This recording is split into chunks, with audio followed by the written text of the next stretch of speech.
Hi, I'm Mary Rogers, and this is a Cuisinart Classic Series 14-cup food processor. It's a very generous size, so you'll have plenty of room to be doing all your family entertaining, but it's still a nice small footprint, so you can use it for every day too. So you'll notice it's got a nice square base, and it has what we call paddles to operate. So here, this one, you press it down, it's on. This one is off. And if you press and hold this one down intermittently, it would be for pulsing. So, has a nice smooth finish. It's stainless steel on the outside. Has a lid that you remove by twisting and just pulling it off. It's really simple and easy to operate. This is your feed tube. And there's also a smaller feed tube inside, which I'm going to show you how to use a little bit later.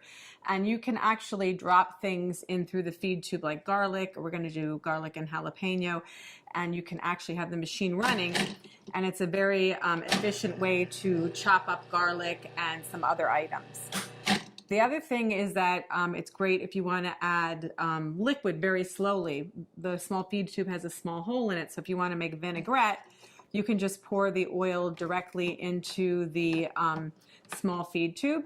Or if you're going to make mayonnaise where you want to slowly incorporate any kind of oil, it'll just drip through the feed tube directly into your bowl in a very consistent way so that you get a great finished mayonnaise or a vinaigrette. So let's look at some of the other items that come with your food processor. In the bowl already is your chopping blade.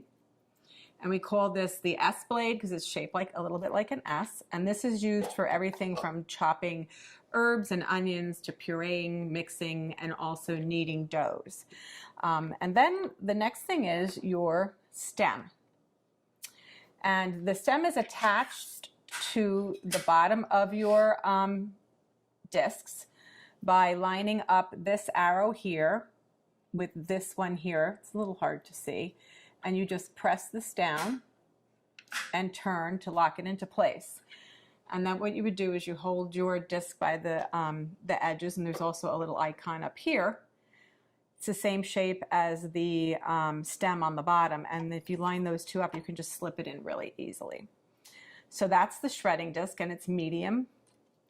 We always recommend that you lay the disc down and then put on the stem accordingly. And to do any type of slicing and shredding, you would use the medium slicing disc, not shredding, slicing. And you do the same thing. You line the little arrows up. You press and turn to lock it into place. Always hold it by the edges. And once again, if you line the stem up, I'm not doing it very good, but this is the way it goes. You just slide it right into the work bowl. And then what you would do is you put your lid back on and you would slice and shred. So you could either use the pulse function to slice, or what you can do is you can turn it on. But as soon as you remove the feed tube, it'll stop. So that you would then add more ingredients, and we can do batch processing. So you would add, let's say, potatoes, slice, and then continue on. And then we're going to turn it off. So what we're going to do today, that's all of the parts that come with your food processor. And also you get a little spatula we help you with. What we're going to do now is we're going to put in the chopping blade. I'm going to show you how to make a guacamole very quickly and easily. So just put that in. And the first thing we're going to do is we're going to add our cilantro. I'm going to add most of it, not all of it. And you're going to see how efficient this machine is at chopping up ingredients. So very quickly and easily. So I modified this recipe a little bit in comparison to how it's written in our instruction manual. Next, we're going to add our tomatoes, which were seeded, and the pulp the interior was taken out, the seeds. And we're going to pulse that until it's finely chopped.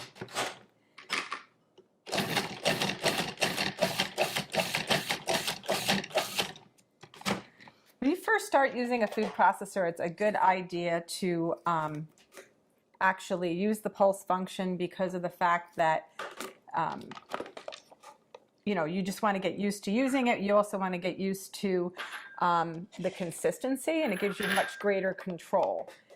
So I'm just going to reserve this. Sorry, this is like I'm going to reserve some of this so that when we put the guacamole together at the end, it'll still have some of the chunky tomato, but I'm not going to do all of it. And when if you have your own favorite recipes, you can modify accordingly. So just remember that whatever you put in the bowl first, if it stays in there the whole time while you're chopping and mixing or pureeing, that will be the smallest thing at the end. So just keep that in mind. So I didn't remove everything, just most of it. So the next thing what we're going to do is, with the machine on and running, we're going to drop in the garlic and the jalapeno through the feed tube.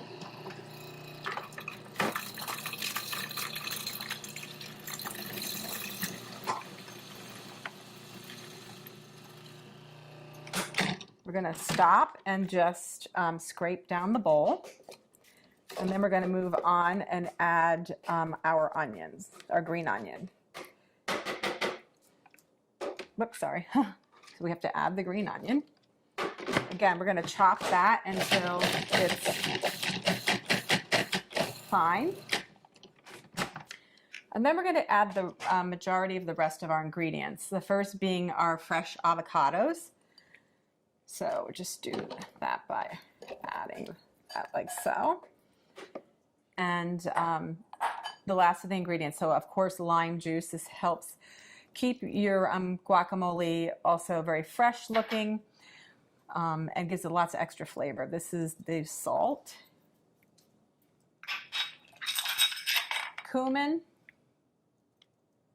and then the last ingredient is the chili powder. Give it a little zip. So now what we're going to do is we're going to put the lid back on, and then we're going to pulse until it's really creamy.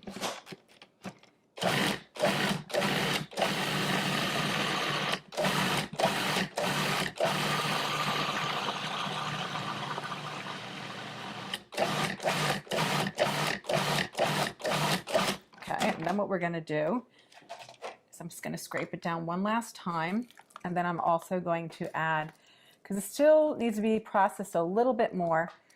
And then what I'm going to do at this point too is add the balance of the cilantro that I reserved.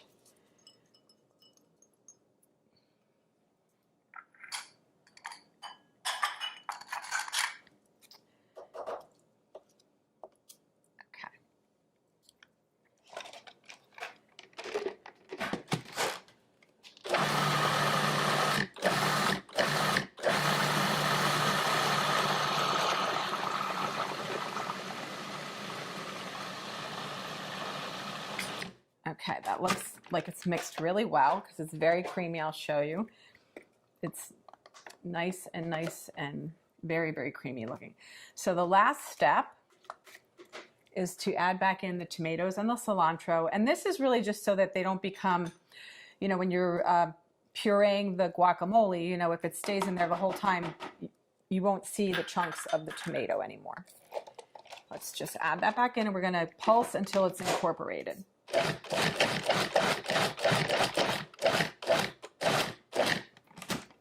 So that's that. So now what we're going to do is I'm just going to add this to our decorative bowl for serving. And you could also put a beautiful lime wedge on top. The other thing that you can do is add maybe a couple extra little pieces of tomato. I'm going to show you a little trick also.